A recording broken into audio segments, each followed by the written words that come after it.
नमस्कार, मैं डॉक्टर दीपमाला आईएफपीएस द्वारा प्रायोजित निरंतर प्रतिदिन अंतर्राष्ट्रीय वेबिनार फोरम का 484वें दिन में आप सभी का स्वागत करती हूँ।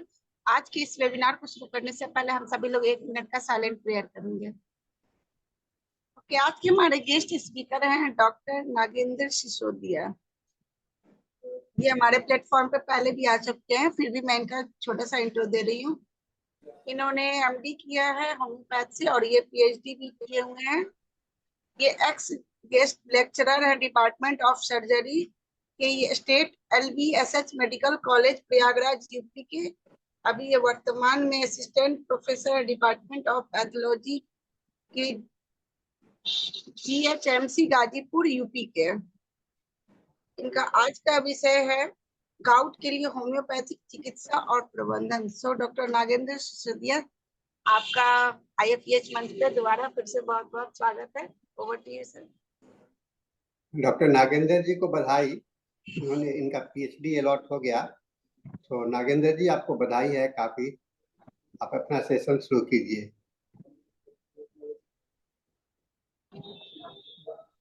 सर अपने आप को अनम्यूट कर ले।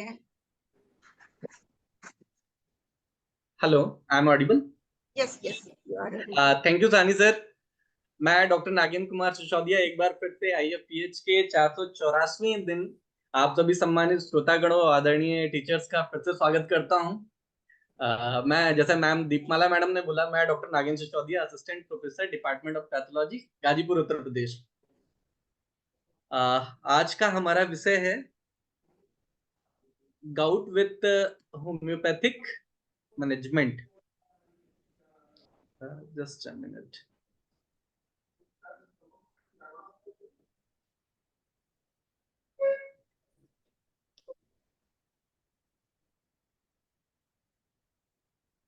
जी,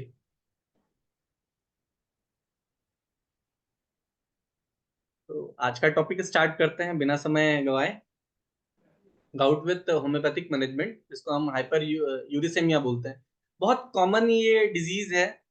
जितने भी प्रैक्टिशनर्स हैं या फिर जो स्टूडेंट्स हैं, टीचर्स हैं, वो इस बीमारी को सभी लोग होम्योपैथिक क्लिनिक्स पे देखते हैं कि बहुत कॉमनली आता है। लेकिन अगर हम इसका ज्योग्राफिकल डिस्ट्रीब्यूशन पढ़ते हैं, एपिडेमियोलॉजी पढ़ते हैं, तो बड़ा कम डाटा दिखाता है कि हिंदुस्तान में बहुत कम लोगों को होता है। आप सभी अपने क्लिनिक पे देखते होंगे गठिया का पेशेंट। मुझे लगता है कि अगर 10 गठिया का पेशेंट आया तो जिसमें 2 मरीज जरूर हमारा गाउट का होता है। गाउट मतलब क्या हुआ कि hyperuricemia, it means uric acid का लेवल अगर ब्लड में नॉर्मल से ज्यादा हो गया तो उस कंडीशन को हम हाइपर यूरिसेमिया बोलते हैं। तो एक छोटी सी डेफिनेशन है, इसमें कुछ ऐसा बताने का है नहीं। हम सारे डॉक्टर्स हैं, सभी लोग इसके बारे में जानते हैं, लेकिन आज थोड़ा सा बीइंग अ स्टूडेंट फिर तो हल्का सा रिकॉल करते हैं कि गाउट होता क्या है। तो गाउट की यूनिवर्सल डेफिनेशन है कि gout is the metabolic disorder of a purine metabolism characterised by intermittent attack of acute pain, swelling and inflammation.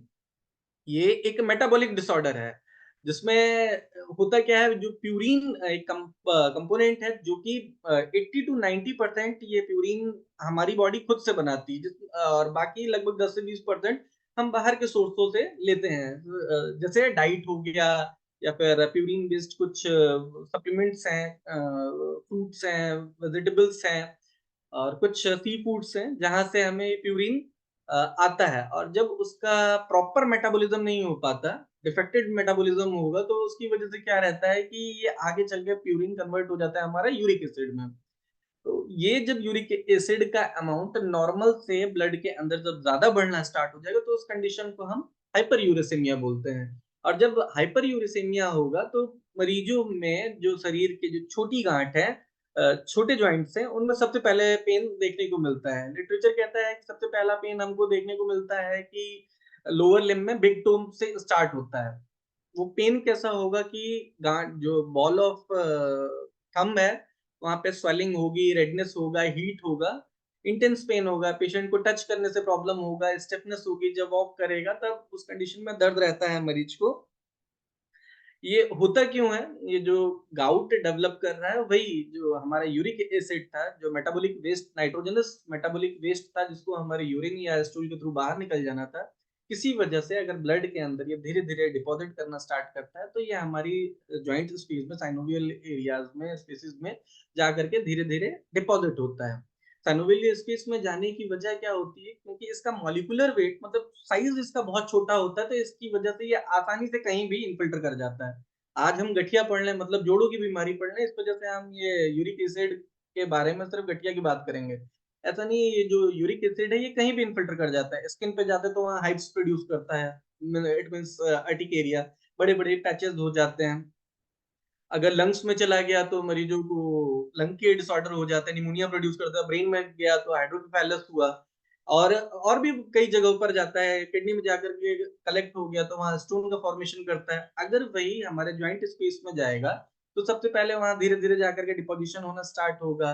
Deposition होगा, फिर उसके बाद वहां पर वो लोकल इन्फ्लेमेशन प्रोड्यूस करेगा। इन्फ्लेमेशन के बाद में वो जो आपने डेफिनेशन में सिम्टम्स देखे कि जो कार्डिनल साइन रहते हैं, रेडनेस, हीट, पेन, स्वेलिंग, ये सारी चीजें वो इनिशियल फेज में देखने को मिलती है। अब बात ये आती, बड़ा कंट्रोवर्शियल है ये, जितने प्रैक्टिशनर्स होंगे आप में से, आप सभी इस चीज को देखे होंगे कि जो हाइपर यूरेसीमिया है, इट मींस जो रेंज भी मैंने लिखने की कोशिश की है 6 मिलीग्राम। मुझे पता है कि बहुत सारे हमारे जो टीचर्स हैं वो कहेंगे कि ये 6 मिलीग्राम सही नहीं है, कुछ स्टूडेंट भी डाटा बता सकते हैं, तो मैं इसके लिए पहले से ही बता दूं कि ये डाटा वेरी करता है, कि मेल फीमेल में थोड़ा सा वेरी करेगा।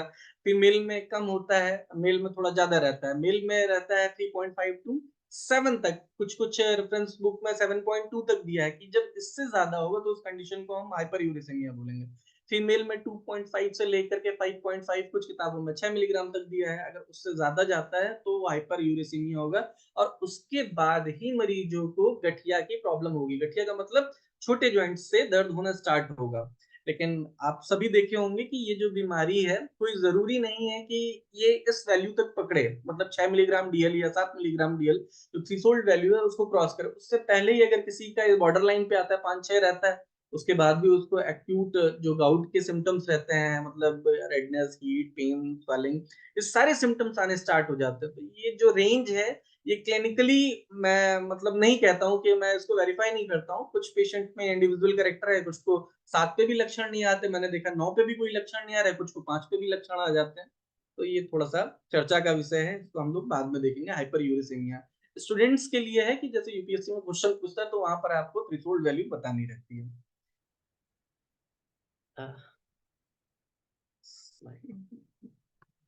जी, हाइपर यूरेसीमिया को हम दो भागों में डिवाइड कर सकते हैं, एक प्राइमरी और सेकेंडरी। प्राइमरी हाइपर यूरेसीमिया को फिर हम फर्दर दो भाग में डिवाइड करते हैं, एक ओवर प्रोड्यूसर्स और एक अंडर एक्सक्रीटर।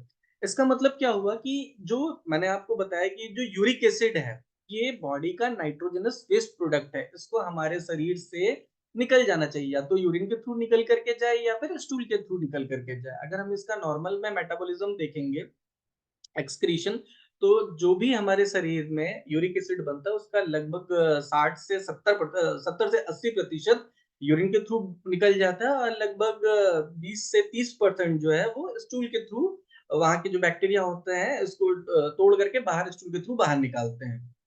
अगर किसी वजह से इसका प्रोडक्शन ज्यादा हो जाए तो उस कंडीशन में ब्लड में यूरिक एसिड का लेवल धीरे धीरे बढ़ना स्टार्ट हो जाएगा। या फिर अगर कोई ऐसी कंडीशन हो जाए जिसकी वजह से जो एक्सक्रीशन था, जो नॉर्मल एक्सक्रीशन था, अगर वो बाहर नहीं जा रहा, मान लीजिए एक्सक्रीशन कर रहा है हमारा किडनी, किडनी में कोई प्रॉब्लम आ जा रही तो उस कंडीशन में ब्लड के अंदर उसका डिपोजिशन होना स्टार्ट हो जाएगा।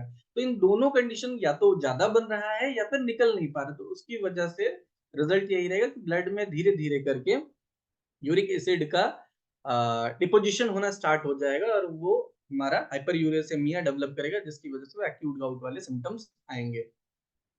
एपिडेमियोलॉजी की हम बात करें कि इसके जो केसेस देखे जाते हैं, अगर हम टोटल वर्ल्ड की बात करें तो लगभग 0.1 से 10% केसेस देखे जाते हैं। लेकिन फिर इसमें अगर आप देखेंगे नीचे में मैंने एज का भी वो चैप्टर बना रखा है कि 35 से नीचे की एज में आपको ये लक्षण नहीं देखने को मिलते हैं। मतलब 35 से अगर कोई कम एज का है तो वहां पर जो केसेस देखे जा रहे हैं 0.1, मतलब अगर 100 गठिया का केस आ रहा है तो कहीं उसमें से हो सकता है एक केस मुश्किल से गठिया का मिले, हाइपर यूरेसीमिया का मिले। लेकिन यही अगर ओल्ड एज होती जाती है तो उस कंडीशन में गठिया की जो प्रोबेबिलिटी है वो बढ़ जाती है। इंडिया में ये डाटा थोड़ा ज्यादा है, लेकिन ये मैंने दूसरी किताबों से लिया है, रेफरेंस सोर्सेज से लिया, वहां पे 0.12% दिया है। लेकिन अगर हम क्लिनिकली, हम जितने फिजिशियंस यहाँ बैठे हुए हैं अगर बात करते हैं अपने क्लिनिक की, तो वहां पर इस डाटा को कोई भी एक्सेप्ट नहीं करेगा, सभी इसे डिनाई करेंगे। 10 केस में से लगभग 2 केस हमारे गठिया के आ जाते हैं। गठिया मीन्स हाइपर यूरेसिमिया के केसेस आ जाते हैं। ये डाटा था। नेक्स्ट है यूरिक एसिड मेटाबॉलिज्म। ये समझना बहुत जरूरी है। जब तक ये चीज नहीं समझ में आएगी हमको हाइपर यूरेसिमिया नहीं समझ में आएगी। छोटी सी एक मैकेनिज्म है कि नॉर्मल में ये बनता कैसे है और फिर उसके बाद लक्षण हमें कैसे आते हैं। हमने आपको 3 सोर्स बताया कि यूरिक एसिड बनेगा कैसे। या तो डाइटरी प्यूरिन इनटेक, इसका मतलब क्या होगा कि जो हम डाइट लेते हैं। इनिशियल में ही मैंने आपको बताया पहले अपनी स्लाइड में कि लगभग 10 से 20 ही प्रतिशत हम डाइटरी प्यूरिन लेते हैं। बाकी लगभग 80 से 90% ये जो प्यूरिन है हमारी बॉडी खुद से बनाती है। आप सबको पता होगा जो हमारे सेल्स होते हैं, सेल के अंदर जो न्यूक्लियस है, न्यूक्लियस का जो न्यूक्लियोटाइड्स है तो ये प्यूरिन का मिलकर के बना हुआ है। अब ये जो प्यूरिन्स हैं जब ये ब्रेक डाउन होते हैं, टूटते हैं, ये चाहे डाइटरी प्यूरिन हो, जो हम खाना लेते हैं डाइट के थ्रू, ये जब हमारे लिवर में जाएगा तो वो जब डाइजेस्ट होगा यूरेट पोल में जाएगा और जाकर के वो करेगा। या फिर दूसरा टिश्यू न्यूक्लिक एसिड, जब हमारा कोई न्यूक्लियस ब्रेक डाउन होगा वो भी यूरेट पोल में जाएगा। या फिर एंडोजेनस प्यूरिन सिंथेसिस, मतलब एटीपी, या फिर जो एनर्जी प्रोड्यूसर्स होते हैं उनका जब ब्रेकडाउन होता है, जब वो डाइजेशन होगा, मेटाबॉलिज्म होगा, तो सारे के सारे हमारे लीवर में जाएंगे। लीवर में यूरेट पोल होता है, एक लंबी सी मैकेनिज्म है, मैंने उसको स्किप कर दिया है, फिजियोलॉजी का पार्ट है, बहुत ज्यादा इस बार डिटेल में नहीं देखना। यूरेट पोल में जाने के बाद 2 चीजें होता है। यूरेट पोल में जाएगा, यूरिक एसिड बन जाएगा। लगभग 20% जो है गट के थ्रू एक्सक्रीट होना रहता है, ये नॉर्मल है। और लगभग 80% रेनल एक्सक्रीशन होना है। ये नॉर्मल मैकेनिज्म है कि यहाँ से डाइटरी प्यूरिन से, ये जो हमारा डाइटरी प्यूरिन इनटेक है या टिश्यू न्यूक्लिक एसिड है या फिर एंडोजेनस प्रोटीन सिंथेसिस है, प्यूरिन सिंथेसिस है, ये जब ब्रेक डाउन होगा, जब मेटाबोलाइज होगा, ये यूरेट पोल में जाएगा। यूरेट पोल में जाने के बाद ये यूरिक एसिड बनेगा। यूरिक एसिड बनने के बाद ये किडनी के थ्रू या तो बाहर निकल जाएगा या फिर गट के थ्रू, स्टूल के थ्रू बाहर निकल जाएगा। किसी वजह से ये नॉर्मल मेटाबॉलिज्म में अगर कोई गड़बड़ी आती है तो क्या होगा, 2 ही कंडीशन हो सकती है। या तो ये ओवर प्रोडक्शन होगा या फिर अंडर एक्सक्रीशन होगा। ओवर प्रोडक्शन का मतलब कि या तो आप डाइटरी जो प्यूरिन है वो आप बहुत ज्यादा खा रहे हैं। वो डाइटरी प्यूरिन क्या हो सकता है, आप देखे होंगे क्लिनिक पे कुछ ऐसे पेशेंट्स आते हैं जो नॉन वेजिटेरियंस होते हैं, बहुत ज्यादा नॉनवेज खाते हैं, रेड मीट यूज करते हैं। या फिर रेड मीट का मतलब क्या हुआ कि बीफ मीट ले रहे हैं या फिर लीवर खा रहे हैं, किडनीज खा रहे हैं। तो उस कंडीशन में क्या होता है, उनमें प्यूरिन ज्यादा रहता है। और या सी फूड्स ले रहे हैं तो उसकी वजह से क्या होगा, शरीर के अंदर यूरिक एसिड का फॉर्मेशन ज्यादा होगा। या किसी वजह से अगर किसी पेशेंट की किडनी में कोई प्रॉब्लम आ गया है, अगर रीनल फंक्शन इम्पेयर्ड है, तो उस कंडीशन में भी ये हमारा जो एक्सेस यूरिक एसिड है वो बाहर निकल नहीं पाता। और जब बाहर नहीं निकल पाता तो उस कंडीशन में क्या होता है, ब्लड में उसका जो है एक्यूमुलेशन होना स्टार्ट हो जाता है, डिपोजिशन होना स्टार्ट हो जाता है, जिस कंडीशन को हम हाइपर यूरेसेमिया बोलते हैं। जैसे ही हाइपर यूरेसेमिया होगा, मतलब ब्लड के अंदर अगर वो जो थ्रेशोल्ड वैल्यू थी 6 या 7 मिलीग्राम पर डीएल, सॉरी, अगर इससे बढ़ करके जा रही है, तो ऐसा नहीं कि तुरंत में अगर किसी पेशेंट की अगर ये वैल्यूज बढ़ गई तो उस कंडीशन में मरीज को सिम्टम्स आने स्टार्ट हो जाएंगे। काफी समय के बाद मरीजों में वो लक्षण आने स्टार्ट होते हैं। तो पहले अगर सपोज किसी पेशेंट का किसी वजह से सडन में अगर बढ़ गया है तो जरूरी नहीं है लक्षण आए, तो उस कंडीशन को हम बोलते हैं एसिम्प्टोमेटिक फेज ऑफ हाइपर यूरेसिमिया। कि पेशेंट का जब आप हेमेटोलॉजिकल इन्वेस्टिगेशन कराएंगे, ब्लड इन्वेस्टिगेशन कराएंगे, तो वहां पर यूरिक एसिड का लेवल बढ़ करके आएगा, लेकिन उसमें कोई भी सिम्टम्स नहीं आते, तो उस स्टेज को हम एसिम्प्टोमेटिक स्टेज बोलते हैं। एक स्टेज ऐसी आती है जब हम ब्लड पेशेंट में जो स्मॉल जॉइंट्स हैं, बेसिकली बिग टो से स्टार्ट होता है, वो जो एक्यूट इन्फ्लेमेशन के साइंस हैं कि पेशेंट में रेडनेस है, हीट है, स्वेलिंग है, पेन है, इचिंग है, नोजिया है, और भी जो भी इसके क्लासिकल फीचर्स हैं वो सारे आ रहे हैं। तो उस कंडीशन में एक्यूट गाउट हो सकता है। फिर उसके बाद में क्या, अगर ये कंडीशन हमने ठीक नहीं किया, वो थ्रू होम्योपैथी हो या थ्रू मैनेजमेंट हो, जो हमारे प्रेसिपिटेटिंग फैक्टर्स हैं, अगर हम इसको खत्म नहीं करते हैं और ये कंटिन्यूअस एक्सपोजर होता ही जाता है, तो एक्यूट गाउट हो सकता है आगे चल करके क्रॉनिक गाउट में कन्वर्ट हो जाए। क्रॉनिक गाउट में क्या होता है कि कुछ टॉपियस ग्रोथ हो जाता है। टॉपियस मतलब छोटी छोटी सी मटर की गांठ जैसी संरचनाएं हमारे जॉइंट स्पेस में बन जाती हैं, हम जिसको बोलते हैं टॉपेसियस गाउट। थर्ड कंडीशन होता है कि अगर यही कंडीशन हम ठीक नहीं करते और बहुत दिन तक पेशेंट का हाइपर यूरेसिमिया रहता है तो रीनल मैनिफेस्टेशन आने स्टार्ट हो जाते हैं। हो सकता है कि यूरिक एसिड के बढ़ जाने की वजह से पेशेंट की किडनी तक खराब हो सकती है, रीनल फेलियर हो सकता है, नेफ्राइटिस हो सकता है, लास्ट में रीनल स्टोन हो सकता है जिसमें टाइप आता है यूरेट स्टोन। यूरिक एसिड की वजह से जो स्टोन बनता है उसको यूरेट स्टोन बोलते हैं। तो ये सारे रीनल मैनिफेस्टेशन में आते हैं। ये हमारा बेसिक क्या था, यूरिक एसिड मेटाबॉलिज्म था। नेक्स्ट है रिस्क फैक्टर। क्या क्या रिस्क फैक्टर हो सकते हैं हमारे हाइपर यूरेसिमिया के? तो इसमें कुछ कॉमन कॉमन सी चीजें हैं जो मैंने यहाँ करने की कोशिश की है कि सबसे पहले फैमिली हिस्ट्री आती है कि अगर किसी मरीज में कोई फैमिली हिस्ट्री रहती है कि पेरेंटल अगर कोई पेशेंट है और वो सफर कर रहा था यूरिक एसिड से, तो फैमिली डिस्पोजिशन हो सकता है, तो वहां से मरीज में आ सकता है। दूसरा है कुछ जेनेटिकल डिफेक्ट इन एंजाइम्स, जिसमें से HPRT है, hypoxanthine guanine phosphoribosyl transferase defect. मैं आगे इसके बारे में डिटेल में बताऊंगा। ये जेनेटिक डिफेक्ट होता है अगर किसी वजह से इस एंजाइम का जो कंसंट्रेशन है वो हमारे ब्लड में कम हो गया, तो उसकी वजह से भी यूरिक एसिड का लेवल बढ़ जाता है। तो ये हमारा प्राइमरी कॉज में आता है जेनेटिकल डिफेक्ट में। ये बहुत रेयर है, 10 से 20% केसेस में ही ये जेनेटिकल डिफेक्ट देखने को मिलता है, जो या फिर जो हमने स्टार्टिंग में क्लासिफिकेशन बताया था प्राइमरी हाइपर यूरेसिमिया में, उसमें ये जेनेटिकल डिफेक्ट आते हैं, जिसमें से ये सबसे इंपॉर्टेंट एंजाइम हुआ है HPRT, hypoxanthine guanine phosphoribosyl transferase deficiency. Next क्या है, रीनल डिजीज। अगर किसी पेशेंट की किडनी में कोई प्रॉब्लम है, सबसे इंपॉर्टेंट क्या है कि अगर कोई नेफ्रो ऑब्स्ट्रक्टिव नेफ्रोपैथी डेवलप हो गई है कि किडनी ठीक है लेकिन अगर ऑब्स्ट्रक्शन आ रहा है, आउटपुट नहीं हो रहा है पेशेंट का, तो क्या होगा, ब्लड के अंदर जो भी नाइट्रोजनस वेस्ट प्रोडक्ट है, उसमें से हम यूरिक एसिड की बात करेंगे अभी, अगर आउटफ्लो नहीं अच्छा होगा तो क्या होगा, जितने भी नाइट्रोजनस वेस्ट प्रोडक्ट है वो धीरे धीरे एक्यूमुलेट होना स्टार्ट कर जाएंगे ब्लड में। तो ऑब्स्ट्रक्टिव यूरोपैथी हो गया। नेक्स्ट क्या है, अगर किसी पेशेंट की किडनी खराब हो गई, वो चाहे ARF हो या CRF हो, मतलब एक्यूट रीनल फेलियर हो या क्रॉनिक रीनल फेलियर हो, उस कंडीशन में भी पेशेंट के ब्लड के अंदर यूरिक एसिड का डिपोजिशन हो सकता है। या फिर अगर नेफ्रॉन की कोई प्रॉब्लम हो, जैसे ग्लोमेरुलोनेफ्राइटिस हो गया, ये ग्लोमेरुलोनेफ्राइटिस डेवलप कर रहा है कि अगर कोई पॉइजनिंग हुई, एक्यूट पॉइजनिंग, जैसे एक्यूट अल्कोहल पॉइजनिंग हो गया, बिस्मुथ पॉइजनिंग हो गया, तो उसकी वजह से भी पेशेंट की किडनी खराब हो सकती है, और उस खराब होने की वजह से ब्लड के अंदर यूरिक एसिड का डिपोजिशन होना, कंसंट्रेशन बढ़ना स्टार्ट हो जाता है, जिसकी वजह से हाइपर यूरेसिमिया होती है। नेक्स्ट कंडीशन है ओबेसिटी। ओबेसिटी की भी कंडीशन में देखा गया है कि जो पेशेंट ओबेस होते हैं उनमें देखा गया है कि यूरिक एसिड का जो लेवल होता है नॉर्मल से ज्यादा होता है।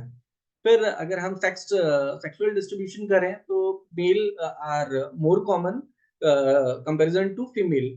जो मेल्स होते हैं उनमें ज्यादा होने की प्रोबेबिलिटी रहती है, फीमेल्स में ये थोड़ा कम रहता है। नेक्स्ट है डिसलिपिडेमिया।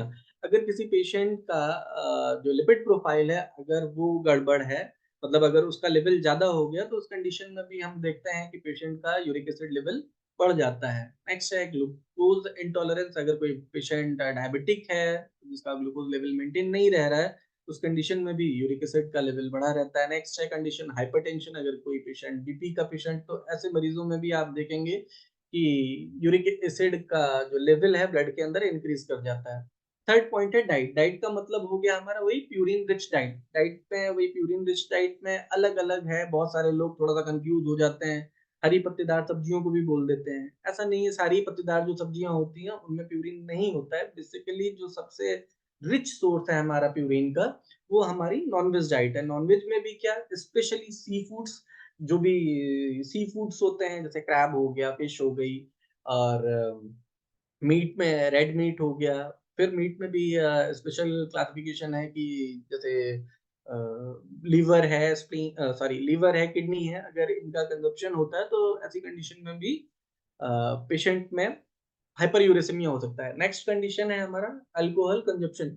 अगर कोई पेशेंट बहुत ज्यादा अल्कोहलिक है, क्रॉनिक अल्कोहलिक है, तो ऐसे मरीजों में भी हमने देखा है कि यूरिक एसिड का लेवल उन मरीजों में बढ़ा हुआ मिलता है, और जिसकी वजह से उनकी छोटी जॉइंट्स में पेन होना स्टार्ट होता है। मेडिकेशन में कुछ खास टाइप की दवाइयाँ हैं, उनको हमने बहुत आगे में डिटेल में किया है। बहुत सारी दवाइयाँ, उनमें से कुछ खास-खास दवाइयों के मैं नाम बताऊँ कि कुछ ऐसी दवाइयाँ होती हैं जो हमारे शरीर में यूरिक एसिड को बढ़ाती हैं। जो कैंसर में यूज़ होने वाली दवाइयाँ होती हैं, एंटी कैंसरस ड्रग, मतलब कीमोथेरेपी में जो यूज़ होती है, उसकी वजह से भी आपने देखा होगा कि अगर कोई पेशेंट है, कीमो करा कर के आ रहा है, आपकी क्लिनिक पे आता है, और उन मरीजों में भी यूरिक एसिड बढ़ा रहता है। या फिर ऐसा कोई पेशेंट है जिसका ऑर्गन ट्रांसप्लांट हुआ है, उन मरीजों में भी बढ़ा रहता है। ऑर्गन ट्रांसप्लांट की वजह से नहीं होता है, जो इम्यूनो सप्रेटिव ड्रग्स होती हैं मॉडर्न की, या फिर स्टेरॉइड, या फिर कोई ब्रॉड स्पेक्ट्रम एंटीबायोटिक की मैं बात करूँ, तो जो हम लोग ट्यूबरकुलोसिस में मेडिसिन देते हैं, तो बहुत कॉमनेस्ट कॉज करते हैं हमारे हाइपरयूरिसीमिया में। सिर्फ किडनी को ही नहीं, सॉरी, यूरिक एसिड को ही नहीं बढ़ाते, ये लीवर की हर एक सेल को डैमेज करते हैं। इसी वजह से डॉक्टर बार-बार वहाँ पर लिवर फंक्शन टेस्ट और केएफटी कराते रहते हैं, ये देखने के लिए कि बहुत ज़्यादा गड़बड़ नहीं हो। उनमें से जो मेन मेडिसिन है वो हमारा एथेम्बुटोल और आइसोनाज़ाइड है। ये मेडिसिन से ही कुछ रिस्क फैक्टर्स थे जिसकी वजह से यूरिक एसिड का लेवल हमारे ब्लड में बढ़ जाता है।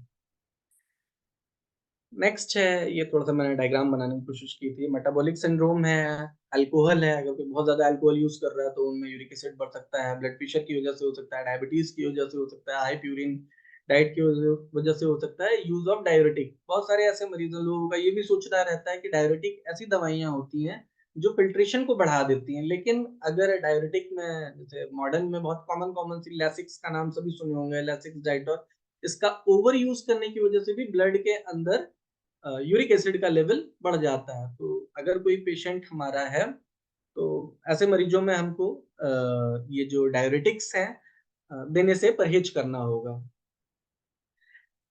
नेक्स्ट एटियोलॉजी है प्राइमरी गाउट, जो हमने अभी क्लासिफिकेशन स्टार्टिंग फर्स्ट स्लाइड में देखा था, प्राइमरी और सेकेंडरी। तो प्राइमरी गाउट जो है बहुत रेयर होता है, सिर्फ अगर हम टोटल गाउट का परसेंटेज देखते हैं तो सिर्फ 10 से 20% ही केसेस जो हैं वो प्राइमरी गाउट के हैं।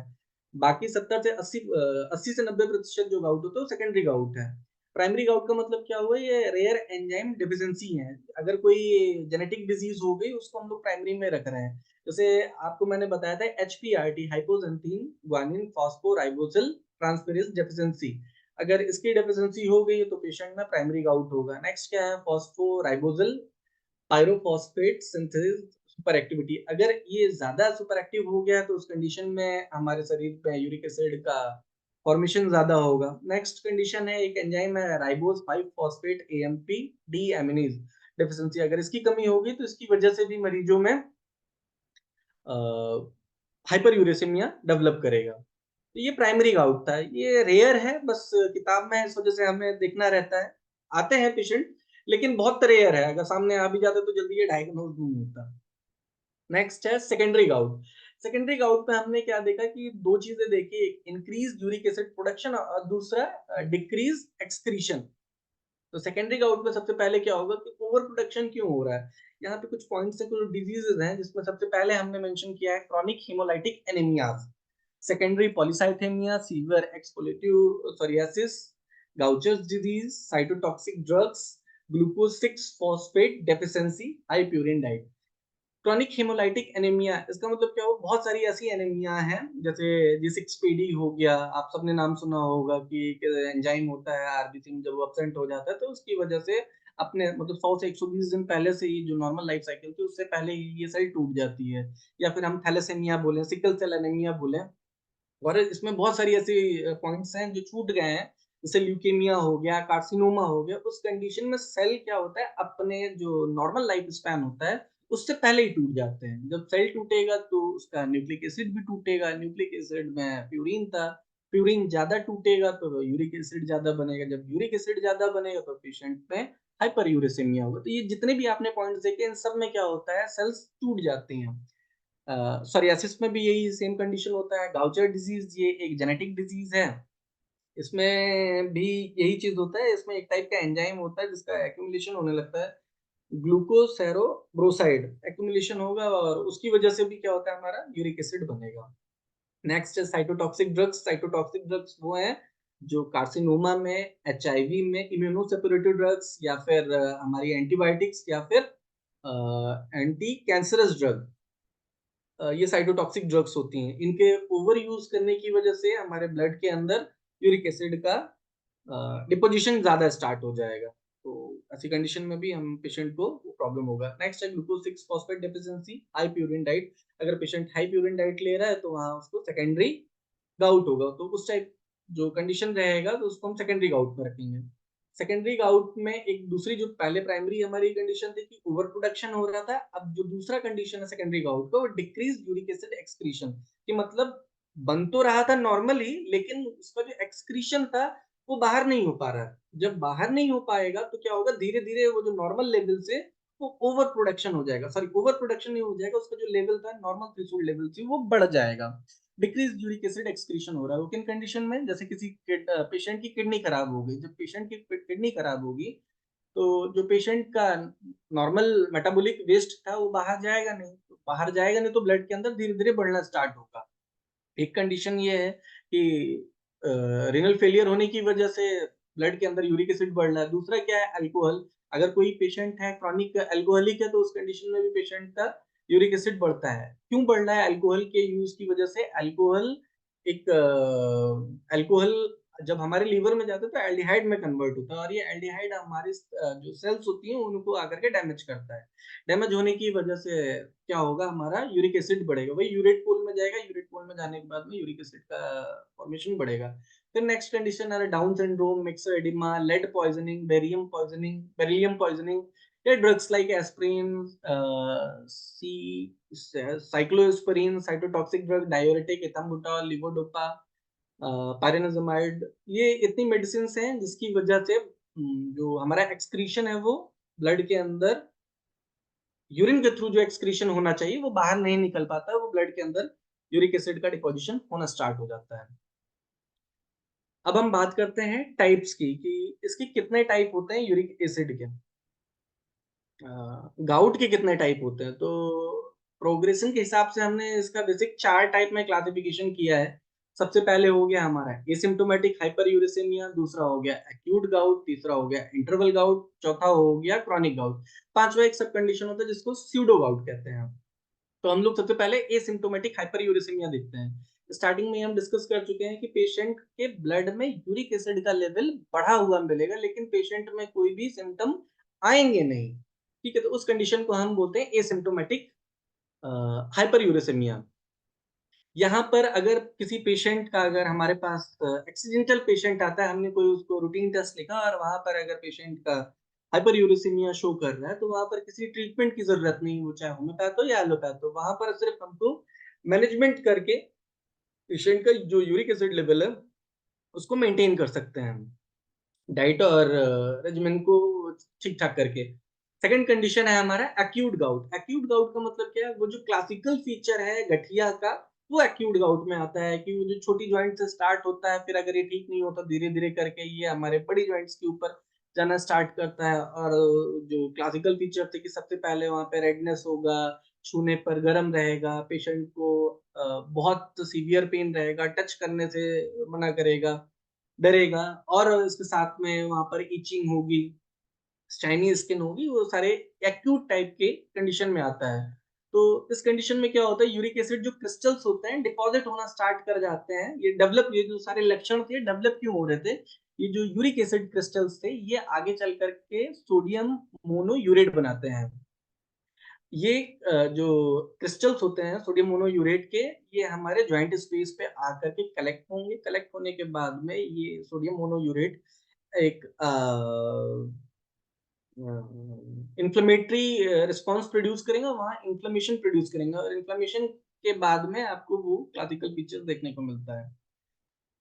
नेक्स्ट क्या है, pain subside within 3 to 10 days. हमने देखा कि, हमने नहीं मतलब एक्यूट गाउट की जो कंडीशन है कि ये जो पेन होता है वो 3 से लगभग 10 दिन में अपने आप सबसाइड हो जाता है। फिर उसके बाद क्या है, इट इज ट्रिगर्ड बाय, ये बढ़ता क्यों है, अगर हम स्ट्रेस ले रहे हैं, अल्कोहल कॉन्टिन्यूस ले रहे हैं, या फिर वो सारी दवाइयां ले रहे हैं, या फिर कोल्ड वेदर, वेदर का भी थोड़ा सा रहता है कि अगर कोल्ड वेदर है तो उस कंडीशन में भी उसकी जो सिम्टम्स हैं, जो प्रॉब्लम्स हैं वो बढ़ जाते हैं। अगर ये सारी चीजें हम हटाते हैं तो ये इसके जो अटैक हैं वो बाद में भी आ सकते हैं। नेक्स्ट में हमारा क्या है, इंटरवल गाउट। नाम से ही पता चल रहा है interval gout. In this stage between attack of acute gout. ये क्या है, ये stage between attack of acute gout, दो गाउट, एक्यूट गाउट मतलब ये जो 3 से 7 दिन का जो पेन वाला ड्यूरेशन था, उसके बाद पेन सबसाइड कर जाता है, फिर उसके बाद जो दूसरा अटैक आता है वो फिर से एक्यूट गाउट का सिम्टम आएगा। लेकिन जो ड्यूरेशन होगा, जो इंटरवल होगा जिसमें मरीज को कोई सिम्टम नहीं आता, दर्द नहीं होता, उस इंटरवल को, उस फेज को हम इंटरवल गाउट बोलते हैं। इस कंडीशन में क्या होता है, वो शरीर में मरीज के लक्षण तो नहीं आता, लेकिन ये जो डिपोजिशन है यूरेट क्रिस्टल का, ये कॉन्टिन्यूसली हमारे ज्वाइंट स्पेसेस में होता जाता है, तो ये इंटरवल गाउट हो गया। नेक्स्ट है हमारा क्रॉनिक टॉफिसियस गाउट, मतलब क्रॉनिक गाउट की हम बात करते हैं। ये बहुत सीवियर कंडीशन होता है, और डायग्राम में आप देख सकते हैं। इतना रेयर कंडीशन फिलहाल मुझे तो नहीं मिला, शायद आप टीचर्स को या सीनियर हमारे जो फिजिशियंस हैं उनको मिला होगा। हमारे पास जो भी पेशेंट हमने अभी तक अपने क्लिनिक में या फिर कॉलेज ओपीडी में देखा है, डिफॉर्मिटी देखी, लेकिन इस टाइप की डिफॉर्मिटी नहीं देखी। गूगल पे मिल गया तो हमने इसको लगा दिया।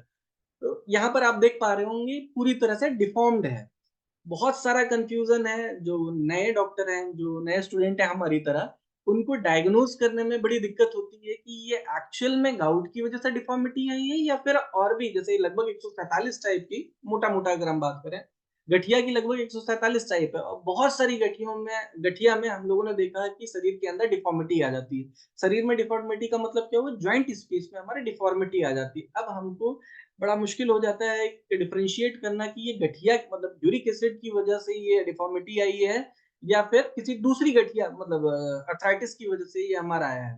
तो टूल्स है, हम लोग उस टूल्स के थ्रू जान सकते हैं कि ये डिफॉर्मिटी एक्चुअल में क्यों आई है। अगर हमको कॉज पता चल जाएगा तो ट्रीटमेंट करना ज्यादा आसान हो जाएगा।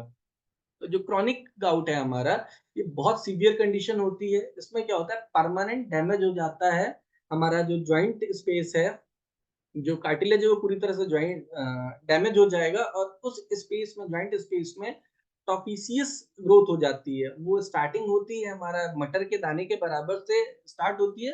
अगर ये फैक्टर्स, जो प्रेसिपिटेटिंग फैक्टर्स है, अगर हमने इसका प्रॉपर ट्रीटमेंट नहीं किया, तो मटर के दाने से बढ़ करके ये बहुत बड़े बड़े दानों में या फिर गांठ में कन्वर्ट हो जाता है। अगर ये कंडीशन बड़ी रहती है तो ये तो ज्वाइंट स्पेस की हमने बात बोली कि वहाँ डिफॉर्मिटी कर देती है, लेकिन इसके साथ साथ में ये बॉडी के और दूसरे हिस्सों में भी जाकर के डिजीज प्रोड्यूस करती है। स्किन में जाकर के प्लूराइटिस डेवलप करती है, किडनी में जाकर के किडनी इंपेयरमेंट कराती है, मतलब किडनी खराब करती है, स्टोन कर सकती है, रेनल फेलियर तक प्रोड्यूस कर सकती है, ब्रेन में जा रही है तो न्यूरोलॉजिकल डिजीज प्रोड्यूस कर सकती है, लंग्स में जाती है तो लंग की प्रॉब्लम, निमोनिया जैसी लक्षणों को प्रोड्यूस कर सकती है क्रॉनिक हमारा गाउट। नेक्स्ट है स्यूडो गाउट। मैंने स्टार्टिंग में आपको एक पॉइंट बोला कि जो थ्रेशोल्ड लेवल है, बहुत सारे मरीजों में हमने बताया कि जो डेफिनेशन बोलता है डब्ल्यूएचओ की, कि वहां पर अगर किसी पेशेंट में गाउट है तो गाउट के लिए एक खास कंडीशन क्या है, हाइपर यूरेसिमिया होना चाहिए। हाइपर यूरेसिमिया का मतलब क्या हुआ, जो हाईएस्ट लेवल है, मतलब अगर मेल की हम बात करें तो 7.2 से अगर ऊपर जा रहा है, तो उसके बाद अगर गठिया हो रही है, मतलब अगर जोड़ों में दर्द हो रहा है, तो ही हम उसको गाउट बोलेंगे। अगर उससे कम है तो उसको स्यूडो गाउट बोलेंगे। तो स्यूडो गाउट में क्या बोलता है, here the symptom are similar to gout, crystal which are deposit in joint are calcium pyrophosphate. Calcium pyrophosphate को हम एक सेकंड के लिए थोड़ा साइड में करते हैं। बाकी जैसे लक्षण गाउट के होते हैं, सेम एज इट इज लक्षण हमारा स्यूडो गाउट में भी होते हैं। हम मरीज का, हमारे सामने पेशेंट आता है, बोलता है कि डॉक्टर साहब हमारे अंगूठे में दर्द हो रहा है, छोटे जॉइंट्स में पेन हो रहा है, चलने फिरने में मॉर्निंग स्टिफनेस है, चलते फिरते हैं दर्द होता है, फिर धीरे धीरे दिन में अपने आप आराम हो जाता है, जो नॉर्मल इसके फीचर्स हैं। हमको लगता है कि शायद ये गाउट है, लेकिन एक्चुअल में गाउट नहीं होता। हम बार बार इन्वेस्टिगेशन कराते हैं यूरिक एसिड कराते हैं, विद इन नॉर्मल लिमिट आता है। फिर हमको ये लगता है कि नहीं, शायद एक हमारे टीचर ने बताया था, हम लोगों को भी किसी टीचर ने बताया था कि हो सकता है ये पेशेंट का अपना इंडिविजुअल कैरेक्टर है, कि कुछ लोगों में बहुत कम वैल्यू पे ही सिम्टम्स आने स्टार्ट हो जाते हैं। ऐसा हर बार जरूरी नहीं, मैं कह रहा हूँ कि जरूरी है या नहीं है, लेकिन हर बार जरूरी नहीं। एक बार हमको इन्वेस्टिगेशन कराना चाहिए कैल्शियम पायरोफॉस्फेट का, कि अगर इसका लेवल ब्लड में बढ़ा हुआ है तो इट मींस ये जो गाउट के सिम्टम आ रहे थे वो गाउट नहीं, वो स्यूडो गाउट है, मतलब झूठा गाउट है। वो यूरिक एसिड के बढ़ने की वजह से नहीं हो रहा था, ये कैल्शियम पायरोफॉस्फेट की वजह से हो रहा था। इसका जब हम लोग ब्लड इन्वेस्टिगेशन कराएंगे या दूसरे इन्वेस्टिगेशन कराएंगे तो वहां से क्लियर कट हो जाएगा कि यूरिक एसिड के बढ़ने की वजह से हुआ था या कैल्शियम पायरोफॉस्फेट की वजह से बढ़ने की वजह से हुआ था। यूरिक एसिड की बढ़ने की वजह से हुआ तो गाउट, क्लासिकल गाउट अगर फॉस्फेट के बढ़ने की वजह से हुआ, कैल्शियम पायरोफॉस्फेट के बढ़ने की वजह से हुआ, तो स्यूडो गाउट। इस चीज पे थोड़ा सा ध्यान देना। अच्छा, ये ट्रीटमेंट भी हमारे लिए, होम्योपैथ के लिए भी बहुत जरूरी है, मॉडर्न वालों के लिए तो बहुत ज्यादा जरूरी है स्यूडो गाउट डायग्नोज करना कि एक्चुअल में उनको क्या है, क्योंकि उनके वहाँ गाउट के लिए स्पेसिफिक मेडिसिन है। हमारे पास तो बहुत सारी दवाई है, लेकिन उनके पास यूरिक एसिड के लिए, हाइपर यूरिसेमिया के लिए बहुत लिमिटेड मेडिसिन हैं। नेक्स्ट क्या है, पैथोजेनेसिस। पैथोजेनेसिस में क्या है, सबसे पहले हमने क्या बात की कि जो भी हमारे प्रीडिस्पोजिंग फैक्टर्स हैं जिसकी वजह से पेशेंट एक्सपोज हो रहा है, तो उसकी वजह से क्या होता है, इंक्रीज यूरिक एसिड प्रोडक्शन हो रहा है या फिर डिक्रीज यूरिक एसिड एक्सक्रीशन हो रहा है। सबसे पहले प्रेसिपिटेटिंग फैक्टर्स है, जो भी एटियोलॉजिकल फैक्टर्स थे, रिस्क फैक्टर्स थे, वो क्या कर रहे हैं, हमारी बॉडी के ऊपर इफेक्ट कर रहे हैं, जिसकी जो दो कंडीशन हुई, या तो यूरिक एसिड का फॉर्मेशन ज्यादा हुआ या फिर यूरिक एसिड का एक्सक्रीशन कम हो गया। अगर हमारी बॉडी का रीनल फंक्शन और जीआईटी फंक्शन अच्छा होता तो ओवर प्रोडक्शन भी हो रहा, तो उसको हमारी किडनी और गट उसको सॉरी बाहर कर देती। लेकिन अगर किसी वजह से किडनी हमारी काम करना थोड़ा स्लो कर रही है या अगर अच्छे से काम नहीं कर रही, तो धीरे धीरे करके हमारे ब्लड के अंदर बढ़ना स्टार्ट करेगा। तो नेक्स्ट कंडीशन होती है कि इंक्रीज यूरिक एसिड प्रोडक्शन हुआ, तो उसकी वजह से क्या हो रहा है, accumulation of uric acid in the body. शरीर के अंदर यूरिक एसिड का धीरे धीरे करके एक्यूमुलेशन होना स्टार्ट हो जाता है। नेक्स्ट कंडीशन है formation of a monosodium urate crystal. जो एक्यूमुलेशन हो रहा है यूरिक एसिड का, ये धीरे धीरे जॉइंट स्पेस में जाएगा और वहां जा करके क्रिस्टल्स का फॉर्मेशन करेगा। और यही क्रिस्टल्स आगे चल करके जब बहुत ज्यादा डिपॉजिट हो जाएंगे, तो ये टॉफी का मतलब गांठ का, छोटी छोटी गांठ का फॉर्मेशन वहां करेंगे। अब ये जो क्रिस्टल्स थे, ये एक्टिवेट करते हैं इन्फ्लेमेटरी रिस्पॉन्स को, इन्फ्लेमेटरी रिएक्शंस को, जिसकी वजह से वहां क्या होता है, इन्फ्लेमेटरी मेडिएटर्स निकलते हैं और वहां पर लोकल इन्फ्लेमेशन प्रोड्यूस होगी। तो ये जो क्रिस्टल्स थे जिस जॉइंट पे आकर के अफेक्ट कर रहे हैं, वहां पर जाकर के इन्फ्लेमेशन मैकेनिज्म को बढ़ा दे रहे हैं, स्टार्ट कर दे रहे हैं, जिसकी वजह से जो क्लासिकल फीचर्स था, rubor, tumor, calor, dolor, redness, heat, pain, swelling, ये सारे के सारे लक्षण हमको देखने को मिलते हैं। इसी को हम एक्यूट गाउट बोलते हैं। Urate crystal deposit in the kidney leads to renal calculi. अगर ये क्रिस्टल जा करके जॉइंट स्पेस के अलावा किडनी में डिपॉजिट हो रहे हैं, तो वहां पर यूरिट स्टोन बनेंगे, और अगर जॉइंट स्पेस पे आ रहे हैं तो टॉफी का फॉर्मेशन करेंगे। तो ये एक नॉर्मल सी मैकेनिज्म था कि हमारे शरीर में किस तरह से जो रिस्क फैक्टर्स थे उनसे लेकर के जॉइंट स्पेस में कैसे डिफॉर्मिटी आती है, उसकी एक प्रॉपर मैकेनिज्म थी। क्लिनिकल प्रेजेंटेशन क्या है, बार बार हम इस चीज को बोल रहे हैं, सभी जानते हैं, लेकिन एक बार फिर से रिवाइज कर ले रहे हैं कि in the joint of a lower limb like big toe, start होता है, जो लिटरेचर वह हमारा ये बोलता है कि ये स्टार्ट हमारा होता है लोअर लिम्ब से। इस लोअर लिम्ब में स्पेशली बिग टो से, फिर उसके बाद एंकल, नी, एल्बो, आर्म, यहाँ तक स्टार्ट होता है। और भी जो लार्ज जॉइंट है, स्पाइन में भी आकर के इसके क्रिस्टल्स डिपॉजिट कर जाते हैं, तो वहां भी आकर के प्रॉब्लम क्रिएट करते हैं, सिम्टम्स लाना स्टार्ट करते हैं। लेकिन उसका क्लासिकल साइट है वो हमारा स्मॉल जॉइंट स्पेस है। तो उन जॉइंट स्पेस में ये चार जो कार्डिनल फीचर थे, ये रहते ही रहते हैं। पेन होगा, स्वेलिंग होगी, रेडनेस होगा, वार्मथ होगा, छूने पे गर्म महसूस होगा। नेक्स्ट क्या है, शाइनी ओवरलाइंग स्किन। जब आप स्किन को देखोगे तो वो एकदम शाइनी होगी, ओवरलैप्ड होगी। एनोरेक्सिया होगा पेशेंट में, भूख नहीं लगेगी, नोजियाटिक टेंडेंसी रहेगी, चेंज इन मूड, मूड उसका स्विंग रहेगा। प्लूराइटिस, प्लूराइटिस इस वजह से हो रहा था क्योंकि ये जो यूरिक एसिड था, ये हमारे स्किन में इनफिल्टर कर जा रहा था, जिसकी वजह से वहां पे प्लूराइटिस प्रोड्यूस कर रहा था। नेक्स्ट है हमारा टॉनिक कंडीशन होगी, तो टॉफी का वो फॉर्मेशन करेगा, मतलब एक गांठ का फॉर्मेशन करेगा स्किन एरियाज में। कॉमन सिम्टम ऑफ गाउट वही, सबसे पहले स्टार्ट करते हैं pen in a big to. सबसे पहले बिग टो से स्टार्ट हो रहा है, फिर एंकल में, नी में, pain in finger, wrist, elbow, फिर लास्ट में आप देखेंगे कि ये एक लंप जैसी स्वेलिंग हो जाती है, tenderness, warm, red skin and kidney stone, ये सारे लक्षण डेवलप कर जाते हैं। अब बात आती है इसकी कॉम्प्लिकेशंस की। इसकी कॉम्प्लिकेशंस कुछ है कि अगर हम पेशेंट का यूरिक एसिड जो हाइपर यूरेसिमिया, अगर इसको समय रहते ठीक नहीं करते हैं, तो शरीर के अंदर कुछ बीमारियां आ जाती है। उसमें से सबसे मुख्यतः है सेकेंडरी इन्फेक्शन। जो टॉफिसियस ग्रोथ है उसके अंदर सेकेंडरी इन्फेक्शन हो जाता है। क्रोनिक रीनल फेलियर, अगर ये बहुत ज्यादा यूरिक एसिड ब्लड के अंदर बढ़ता जाता है तो धीरे धीरे धीरे करके हमारी किडनी को वो फेल कर देता है। नेक्स्ट है severe degenerative arthritis. Degeneration start हो जाता है छोटे जॉइंट से लेकर के बड़े जॉइंट तक, सब जगह पर डिजेनरेशन यूरिक एसिड जाकर के डिपोजिशन करेगा और जाकर के हमारी जॉइंट स्पेस को धीरे धीरे करके डैमेज करेगा, डिजेनरेटिव चेंजेस प्रोड्यूस करेगा। Uric acid nephropathy, it means वही कि यूरिक एसिड स्टोन हमारे रीनल एरिया में कहीं भी डेवलप हो सकता है। नर्व स्पाइनल कॉर्ड इम्पेजमेंट, ये किसी भी जगह पर, मतलब अगर स्पाइन में जाकर के वहां डिपोजिशन हो रहा है क्रिस्टल्स का तो वो जाकर के उसको सप्रेस करेगा और उसकी वजह से पेशेंट में प्रॉब्लम आ सकती है।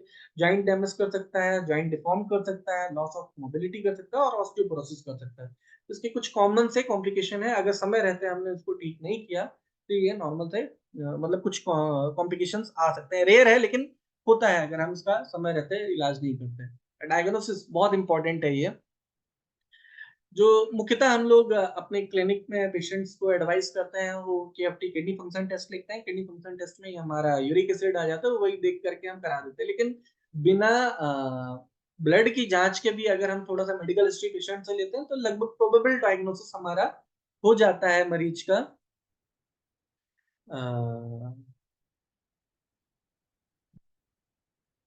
नेक्स्ट है medication history, family history, clinical presentation, physical examination, lab test.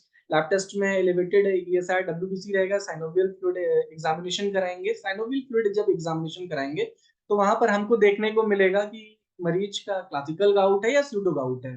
Synovial fluid का एग्जामिनेशन हम लोग एफएनएससी करके कराएंगे, मतलब जो स्वेल्ड ज्वाइंट होगा वहां से कुछ फ्लूइड निकाल करके एग्जामिनेशन कराने के बाद हमको पता चल जाएगा ये गाउट है स्यूडो गाउट है। नेक्स्ट हमारा polarised light microscopy, microscopic test है, इससे भी हमारा पता चल जाएगा। नेक्स्ट है, शायद बात हो रही थी, किसी ने मैसेज किया कि होम्योपैथिक पार्ट नहीं आ रहा था। मैं मैनेजमेंट की बात करता हूँ जल्दी से इसका, कि कुछ मैनेजमेंट हम लोग बिना एलोपैथिक ट्रीटमेंट के क्या मैनेजमेंट कर सकते हैं। तो avoid purine rich food like meat, sea foods and sweet soft drink. जो कोल्ड ड्रिंक्स पीते हैं या जो फ्रुक्टोज वाली ड्रिंक्स होती हैं या फ्रुक्टोज डाइट होती है, उसकी वजह से भी पेशेंट के अंदर यूरिक एसिड का डिपोजिशन होना स्टार्ट हो जाता है। अगर कोई पेशेंट अल्कोहल कंज्यूम करता है उसको अवॉइड करते हैं, समझाते हैं कि उसकी वजह से भी बढ़ता है। जो इंटरवल पीरियड है एक्सरसाइज, उस कंडीशन में बोला जाता है कि पेशेंट को बोलेंगे, अगर किसी को एक्यूट फेज में पेन हो रहा है तो वहां पर हम अपने मरीज को ये नहीं बोलेंगे कि आप योगा करें या फिर एक्सरसाइज करें। उस कंडीशन में, उस फेज में हम पेशेंट को बोलेंगे रेस्ट करने के लिए। रेस्ट इन एक्यूट अटैक लिखा हुआ है। नेक्स्ट है avoid medication with decrease uric acid excretion. ऐसी दवाइयां जो यूरिक एसिड के एक्सक्रीशन को बढ़ा रही थी, ऐसी दवाइयों को अवॉइड करेंगे। अगर किसी पेशेंट में एक्यूट इन्फ्लेमेशन आया, मतलब टॉपिक एक्यूट इन्फ्लेमेशन है, तो वहां पर हम लोग टॉपिकल आइस अप्लाई करेंगे तो इन्फ्लेमेशन जो था, एक्यूट इन्फ्लेमेशन, वो कुछ समय के लिए सिम्टोमेटिक रिलीफ मिल जाता है। पेशेंट को काउंसलिंग कराएंगे, अगर पेशेंट पानी वानी कम पी रहा है तो हाइड्रेशन कराएंगे, प्रॉपर फिल्ट्रेशन हो चुके। नेक्स्ट है हमारा सर्जिकल ट्रीटमेंट में, ये हमारा पार्ट नहीं लेकिन हमें जानना चाहिए। टॉफी रिमूवल, वो जो गांठ हो गई थी उसको हमें रिमूव कर देना है। जॉइंट फ्यूजन, जॉइंट सर्जरी करनी है या फिर टोटल जॉइंट रिप्लेस कर देना, ये हमारा मैनेजमेंट का पार्ट हो गया। अब बात आती है जो होम्योपैथिक की बात थी, rubrics related to gout in synthesis repertory. Repertory में हमको ये गाउट कहाँ कहाँ देखने को मिलेगा, सभी जानते हैं लेकिन फिर भी एक छोटा सा हमने कर रखा है कि सबसे पहले एक्सट्रीमिटीज में हम जाते हैं सिंथेसिस में, वहां पर जाएंगे, पेन के बाद में गाउटी देखेंगे। मैंने कुछ मेडिसिन को यहाँ पर हाईलाइट कर रखा है, टाइम हमारे पास बहुत कम है, इस वजह से आप देख पाएंगे जैसे आर्निका है, ब्राइनिया, कैमोमिला, कॉस्टिकम। मैं बहुत छोटा हूँ इस चीज को बताने के लिए, आप जैसे सीनियर डॉक्टर्स या टीचर्स को, लेकिन जो बुक में लिखा है सिर्फ उसका रेफरेंस दे रहा था। ये जितनी मेडिसिन लगभग ये पूरी की पूरी हमारी जो रिपर्टरी है उसमें ये घूमती रहती है। एक एक रूब्रिक को लेकर के हम देख लेते हैं, मेडिसिन बताने की जरूरत नहीं है। जैसे एक्सट्रीमिटीज है, वीकनेस विद गाउट, ये है एक्सट्रीमिटीज स्वेलिंग नी गाउटी, एक्सट्रीमिटीज स्वेलिंग फिंगर जॉइंट गाउटी, इसमें आता है हमारा इग्निशिया, कालिया, लाइकोपोडियम, स्टिलेरिया, सल्फर, ये आ रही है। फिर नेक्स्ट है एक्सट्रीमिटीज स्टेफनस फिंगर गाउट। कुल मिलाकर के ये छोटे छोटे से सब रूब्रिक दे रखे हुए हैं। Extremities pain, foot heel, extremities pain, toes, joint space, इनमें आप जब मेडिसिन देखेंगे तो जो लिमिटेड मेडिसिन हैं, यही सारी मेडिसिन हमारे सारे जो सब रूब्रिक्स हैं उनमें बार बार घूम घूम करके देखने में आ रही हैं। बहुत ज्यादा इनको इलोबरेट करने की जरूरत नहीं है। बाकी मेडिसिनल पार्ट में हम देखेंगे, ये जितने भी रूब्रिक्स थे सभी जानते हैं, लेकिन एक बार बस आप लोग देख लीजिएगा। Extremities pain, hand joint gouty, plumbum है, गाउटी, एल्बो, अपर लिम्ब। फिर जनरलिटी में पेन है, पेन गाउटी, उसमें कुछ खास खास दवाइयां हैं, जैसे आर्निका मोंटाना है, अर्जेंटम मेट है, bryonia, belladonna, colchicum, colocynth, kali carb, ledum pal, lycopodium, ranunculus bulbosus, valeriana, veratrum, sorry, valeriana, zincum met, staphysagria, rhus tox ruta, urtica urens. ये कुछ खास खास दवाइयां हैं जो हमारी क्लिनिक में फ्रिक्वेंटली यूज होती हैं, लेकिन कंडीशन यही है कि अगर हम होम्योपैथ की बात करें तो सिर्फ एक लक्षण के आधार पर हम नहीं यूज कर सकते हैं। जैसे कि जो मॉडर्न में ट्रीटमेंट है, कुछ होम्योपैथिक दवाइयां हैं, homeopathic management of gout, colchicum. Colchicum के ही बारे में मैं बोल रहा था कि मॉडर्न में अगर किसी पेशेंट का यूरिक एसिड लेवल बढ़ा हुआ है तो वहां पर उनके पास सिर्फ दो दवाइयां हैं। जाइलोरिक का नाम आप लोगों ने सुना होगा, जिसका जो मेन कॉन्स्टिट्यूएंट होता है वो एलोप्रिनॉल होता है। उसका काम क्या है कि हमारे शरीर से जो बढ़ा हुआ लेवल में यूरिक एसिड है उसको यूरिन के थ्रू बाहर निकालता है। लेकिन अगर उसका ओवर यूज करते हैं तो उसके बाद पेशेंट में भी ये प्रॉब्लम आती है, एक समय के बाद वो रेसिस्ट कर जाते हैं, उसके बहुत रिजल्ट नहीं मिलते। आपके पास क्लिनिक पे पेशेंट भी कई बार आते होंगे, बोलते होंगे डॉक्टर साहब 3 महीने का वो कोर्स रहता है, 3 महीना दवा खाने के बाद जब तक दवा खाते ठीक रहता है, जैसे ही उसका कोर्स खत्म होता है फिर से वो हमको प्रॉब्लम स्टार्ट हो जाती है। तो ऐसे केसेस में हम कॉल्चिकम देखते हैं। कॉल्चिकम भी मॉडर्न मेडिसिन की फर्स्ट चॉइस ऑफ ड्रग आती है। दो ही मेडिसिन मैंने बताया, एक कॉल्चिकम बताया और एक दूसरा जालोरिक बताया। तीसरा उनके पास स्टेरॉइड है, pain non steroid anti inflammatory drug है। इसके अलावा कोई दूसरा ऑप्शन नहीं है। अगर बहुत क्रॉनिक हो जाता है तो ये जॉइंट रिप्लेसमेंट की बात करते हैं। हमारे पास सबसे अच्छी, सबसे नहीं मतलब बहुत सारी मेडिसिन है, उसमें जो बेस्ट सेलेक्टेड मेडिसिन है वो सबसे पहले कॉल्चिकम आती है। कॉल्चिकम के बारे में कंडीशन है, this is a great old school remedy for a gout. मतलब जो ग्रेट ओल्ड स्कूल वाले हैं वो भी इस चीज को यूज करते थे। Every cases get in some form and stands to say in the homeopathic school it is one of the first remedy throughout, but not every cases of arthritic trouble receive a colchicum from a careful homeopathic prescriber. वही same बात बताया गया कि जो हमारा homeopathic prescription है सिर्फ इस बात पे नहीं कि अगर किसी पेशेंट का यूरिक एसिड लेवल बढ़ा हुआ है तो जैसे मॉडर्न वाले कॉल्चिकम दे रहे थे हम भी दे रहे थे। कॉल्चिकम देने के लिए एक खास कंडीशन दी हुई है जो यहाँ पर बताया गया है। The typical case calling for a colchicum is where the swelling is red और पेल। जो सूजन है वो लाल होनी चाहिए या थोड़ा पेल कलर की होनी चाहिए, with extreme tenderness to touch, a tendency to shift about from the joint to joint। मतलब एक जॉइंट से दूसरे जॉइंट में ये जो दर्द है शिफ्ट होना चाहिए और वहां पे सूजन होनी चाहिए, सूजन के साथ में लालिमा और हल्का पीलापन होना चाहिए। ये खास कैरेक्टरिस्टिक फीचर होता है हमारा कॉल्चिकम ऑटोमनल का। नेक्स्ट क्या है, it is a more indicated when the smaller joint finger, toe, wrist and ankles are affected, the pain are very violent, patient cannot bear to have the part touch or to have anyone come near him। वही जो बात बता रखा है colchicum जो characteristic feature है कि उसको बहुत ज्यादा दर्द होता है, उसको डर लगता है कि उसके आसपास कोई आए ना उसको छुए ना। अगर इस टाइप की स्थिति बनती है तो ऐसी स्थिति में हम कॉल्चिकम का यूज कर सकते हैं और वहाँ निश्चित हमको आराम मिल सकता है बढ़े हुए यूरिक एसिड की कंडीशन में। नेक्स्ट मेडिसिन हमारी आती है जो बहुत फ्रिक्वेंटली हम अपने क्लिनिक में यूज करते हैं, वो हमारी दवा है लिडम पाल। फिर वही बात है कि लिडमपाल सिर्फ एक आधार पे नहीं दे सकते, लिडमपाल के और भी फीचर्स आने चाहिए। लेकिन जॉइंट के लिए जो कैरेक्टरिस्टिक सिम्टम है उसमें कंडीशन क्या है, ledum is a useful remedy in a gout as well as in many articular troubles. We have the symptoms that the ball of the great toe is swollen, sore and painful on stepping, चलने फिरने पर दर्द होता है, सूजन रहती है। Drawing pain worse from warmth, pressure and from motion। It has also gouty nodositis in the joint। All the pains of a ledum travel upward। Ledum is also useful after abuse of a colchicum। अगर कोई patient हमारे पास आ रहा है जो बोल रहा है कि मॉडर्न साइड से बहुत ज्यादा एलोपैथिक दवाई खाया है, एलोपैथी में क्या, कॉल्चिकम के जो कॉन्स्टिट्यूएंट वाली मेडिसिन हैं, जो दवाइयां खा करके आया है, ऐसे केस में it may the first remedy to use when the patient come from the allopathic hand. तो वहां पर हम लिडमपाल की से स्टार्टिंग कर सकते हैं, which is very aesthetic remedy producing great muscular weakness. As we have seen, lidum is must be remembered in is a cold remedy. ये सबसे कैरेक्टरिस्टिक फीचर है लिडम का। लिडम देने से पहले ये लाइन का होना बहुत जरूरी है। अगर ये लक्षण रह रहे तभी हमें लिडम के बारे में सोचना चाहिए। And attending all the symptom is a general chillness and lack of a animal heat. अगर ऐसी कंडीशन रह रही तो लिडम के बारे में हम सोच सकते हैं। नेक्स्ट हमारी सिस्टम में जो नेक्स्ट मेडिसिन है वो हमारी बेंजोइक एसिड है। This is used for a gout typically of the knee और a big toe, tearing and stitching pain in a affected joint, for acute rheumatism and gout with stiffness, swelling and lameness. Also symptoms of gout associated with a highly colored of offensive urine. वही जो joint के symptoms थे वो तो रहेंगे ही रहेंगे, लेकिन अगर उसके साथ में ये इसका जो कैरेक्टरिस्टिक फीचर है कि highly coloured and offensive urine अगर मिल रहा है तो वहां पर हम बेंजोइक एसिड के बारे में सोच सकते हैं। Symptoms are worse in open air from uncovering the affected part.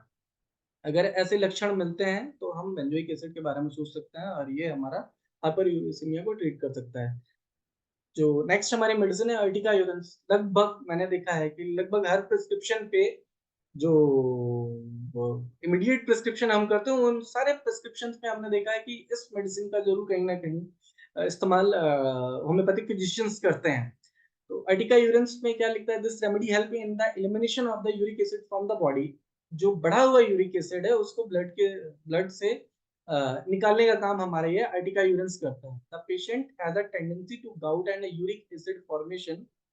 The joint symptom are associated with hive like eruption.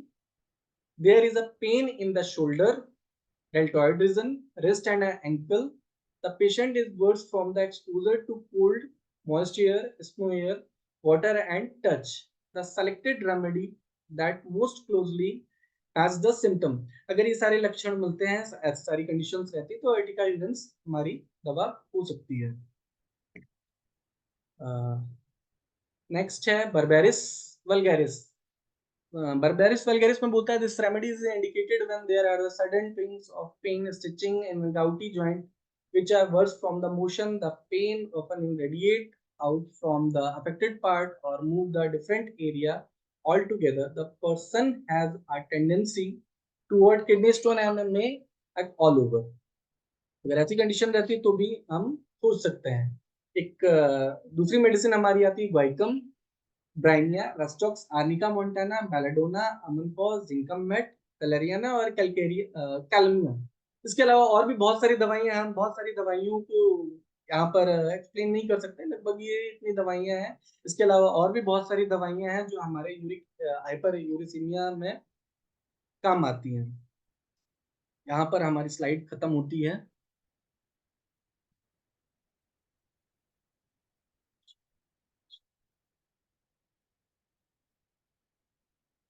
Thank you sir. हाँ, थैंक यू। बहुत अच्छा है। डॉक्टर नागेंद्र जी, अपना पीपीटी को आप हटा सकते हैं। जी जी जी। मुझे एक कमेंट को मैंने देखा जी जी यहाँ पर चैट बॉक्स में। जी इन्होंने जी लिखा है कि stereotype lecture not based on experience and homeopathic view. तो बिल्कुल। ये जो आपने इन्होंने जो मैसेज दिया ये काफी अर्ली है, बिना डिसाइड किए, बिना पूरा सुने हुए कोई भी लेक्चर, ये प्रेजुड्यूस्ड माइंड को इंडिकेट करता है। तो हम लोगों को कोई अगर ऐसा लगता है कि कुछ बात है तो अंत तक वेट करना चाहिए। ये सुनने का तरीका होता है ना, ये सुनने का तरीका होता है, ये ऑडियंस का तरीका होता है। हम लोग प्रेजुड्यूस्ड होकर के सुनेंगे, जो डॉक्टर हैनीमैन ने कहा वो उसको हम लोग को अनुपालन करना चाहिए। मैं ये कहता हूँ एक्सपीरियंस, तो इन्होंने काफ़ी ये प्रैक्टिस ऑफ मेडिसिन के बहुत अच्छे स्टूडेंट रहे हैं, अच्छे टीचर हैं, और स्टूडेंट्स के बीच में तो जो भी डॉक्टर नागेंद्र जी का जो प्रेजेंटेशंस है वो आपको बेसिकली ये थ्योरेटिकल प्लस क्लिनिकल ये दोनों का किया है ना। चूंकि टीचर है तो थ्योरेटिकल पार्ट को भी बहुत अच्छा से इन्होंने एक्सप्लेन किया है, और इसलिए मुझे नहीं क्या लगता है कि ये कमेंट इनके लिए सही होगा। और दूसरी बात, ये एक डॉक्टर और पूछ रहे हैं, doctor Satish ji, some symptoms of guaiacum और actaea spicata is also there for small joints. बहुत अच्छा एडिशन किया। क्या नाम है, मोटो मोटो मोटो में नाम तो नहीं लिखा है आपने, लेकिन आपने अच्छा ज्वाइंट किया। एक्टिया स्पिकाटा भी अच्छा है। और कमेंट्स में एक्सलेंट सेशंस, देखिए जो लास्ट में सुनते हैं तो वो एक्सलेंट की बात लिखते हैं और अपना कमेंट। इस समय में एक गंगा सागर सिंह पूछ रहे हैं कॉन्स्टिट्यूशनल रेमेडी, है ना। तो कॉन्स्टिट्यूशनल रेमेडी का तो नागेंद्र जी आप कुछ बता सकते हैं इस पर, कुछ कमेंट करना चाहेंगे इनके लेक्चर पर? नहीं सर, आप ही करें। कॉन्स्टिट्यूशनल रेमेडी जो इन्होंने जो थेरापेटिक इंडिकेशंस दिया है, ये बहुत ही अच्छा इंडिकेशंस दिया। कॉन्स्टिट्यूशनल रेमेडी इसमें से भी बन सकता है, और इसके अलावा आपको पूरे पूरे पूरे अदर मेडिसिन से भी बन सकता है। ये डिपेंड करता है कि आपका केस जो है सो किस तरह से है ना। तो कॉन्स्टिट्यूशनल रेमेडी एक किसको कहते हैं, जो कि based on the totality of symptoms. तो जो इन्होंने जो इंडिकेशंस दिया कुछ मेडिसिन का, इसका मतलब ये नहीं है कि आप बिना कॉन्स्टिट्यूशंस को देखे हुए इलाज कीजिए। तो पूरा टोटलिटी का तो करेंगे तभी होम्योपैथिक प्रिस्क्रिप्शन कहेगा। जिया बोर्से ने लिखा है, हाँ सर एक बार फिर से रिवीजन हो गई। ये देखिए ये एक रिवीजन हो गई, कई बार समझने के नहीं आता है, लेकिन ये और हम लोग का वेबिनार का भी ये थीम होता है कि हम लोग रिपीट करते बार बार, बहुत सा चीज को हम सुनने पर समझते नहीं है, लेकिन बार बार सुनते रहने से ये हो जाता है। तो ये और इसीलिए हम लोग समय समय पर अलग डिफरेंट टाइप ऑफ स्पीकर्स आते रहते हैं, है ना। कुछ लोग अपना क्लिनिकल एक्सपीरियंस बताते हैं, कुछ लोग ये हम लोग को पढ़ाते भी हैं। तो ये रेगुलर प्लेटफॉर्म है। अगर आप में से जिन्होंने लिखा है कि ये है, अगर आपको किसी स्पेसिफिक टॉपिक पर चाहिए तो आप उस मैसेज में ग्रुप में लिख सकते हैं हरिंदर जी कि आपको क्या किस तरह का लेक्चर पर, तो हम लोग उस तरह के भी स्पीकर को यहाँ पर आमंत्रित करेंगे। और मैं समझता हूँ कि सभी तरह के स्पीकर, कुछ लोग रिसर्च मेथोडोलॉजी का बताते हैं, कुछ लोग आकर के आर्टिकल्स राइटिंग की करते, क्योंकि होम्योपैथी के बहुत बड़े आयाम है ना, तो सभी को कवर करके चलना पड़ता है। तो मुझे लगता है कि ये बहुत ही अच्छा प्रेजेंटेशन था, और मैं भी सुन रहा था। और नागेंद्र जी कई एक बार इस प्लेटफॉर्म पर बताए हैं, और सर हमेशा ये अप्रिसिएशन से मिलता रहा है, ठीक है ना। तो इसमें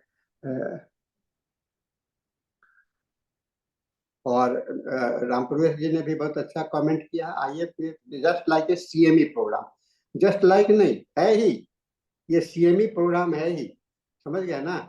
इसलिए ना कहिए कि लाइक, ये सीएमई प्रोग्राम है। आपने बहुत अच्छा रेफरेंस दिया डॉक्टर राम प्रवेश जी, और ये इस चीज को हम लोगों को ध्यान में रखना चाहिए। हम लोग को निरंतर पढ़ते रहना है। सीएमई का मतलब होता है कंटिन्यूड मेडिकल एजुकेशन। और अब बाद में सभी लोग कह रहे हैं कि ये refreshing to all of us, है ना। हम लोग जैसे अभी हम लोग भी, मुझे इतने उम्र के बाद में मैं गाउट को सुन रहा हूँ, मैंने कई एक बार देखा होगा, कई एक बार सुना होगा, लेकिन जब सुन लेता हूँ तो मुझे लगता है कि इसमें कुछ नयापन आ गया, है ना। तो ये एक ऐसा ही है। तो इस चीज को सब लोग थोड़ा सा अप्रिशिएट, पॉजिटिव स्पिरिट में सब कुछ को लेना चाहिए, है ना। पॉजिटिव स्पिरिट में सब कुछ को लेना चाहिए कि स्पीकर, और जो भी स्पीकर यहाँ आमंत्रित किए जाते हैं उनके पीछे में ऐसा नहीं होता है कि हम लोग ऐसे ही ले आते हैं। उनके पीछे में पूरा उनका बायोडाटा देखने के बाद में उनसे बात करने के पश्चात ही हम लोग इसमें सिलेक्शंस में लाते हैं। इसलिए ऐसा नहीं होना चाहिए, इस तरह की बातें नहीं उठनी नहीं चाहिए। तो बहुत अच्छा है। और कोई मैसेज तो नहीं है। मुझे लगता है कॉन्स्टिट्यूशनल मेडिसिन के बाद में कुछ दवाइयों का जिक्र किया गया है। दवाइयाँ तो जो इन्होंने रेफरेंस दिया है बहुत ही सीमित दिया है, लेकिन वह और अगर सभी दवा को कवर किया जाए तो शायद एक सेशन का ये काम नहीं होगा। जी इसलिए कुछ रिप्रेजेंटेटिव मेडिसिन को जो कॉमनली यूज होता है इसमें उसको दिया गया है। हम लोग का समय पूरा हो गया है। दीपमाला जी आप थैंक्स प्रेजेंट करके धनेश जी को हैंड ओवर करें। And we are waiting for another important medicine lecture in the English session. Doctor Deepmala ji आप हैं?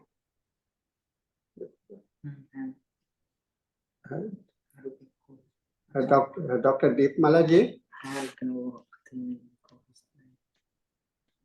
यस हाँ सर, मैं हाँ unmute. Yes sir, thank you doctor Nagendra Sisodia sir, आपका बहुत ही सेशन थैंक यू बहुत ही मैम, अच्छा थैंक यू रहा। सर।